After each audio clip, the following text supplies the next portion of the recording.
আসসালামু আলাইকুম। ঝালমুড়ির মশলাটা কিভাবে বানালে স্বাদটা একদম বাইরের ঝালমুড়িওয়ালা মামাদের মতোই হবে, সেই গোপন রেসিপিটাই আজকে শেয়ার করতে চলেছি। মামাদের ঝালমুড়ির সিক্রেট লুকিয়ে থাকে ঝালমুড়ির মশলার মধ্যে, যেটা আমরা অনেকেই জানি না। পুরো ভিডিওটা মনোযোগ দিয়ে দেখতে থাকুন। কথা দিচ্ছি, এই রেসিপিতে শুধু একবার ঝালমুড়ির মশলাটা বানিয়ে নিলে একদম ঝালমুড়িওয়ালা মামাদের মতোই হবে। তাছাড়া মশলাটা কিভাবে অনেকদিন পর্যন্ত সংরক্ষণ করবেন সেটাও বলে দিব।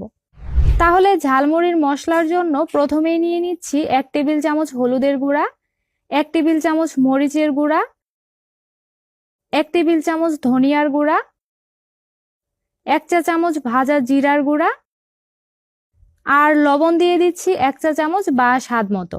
এখন পরিমাণ মতো পানি দিয়ে এই গুঁড়া মশলাগুলো ভালোভাবে মিশিয়ে নিয়েছি।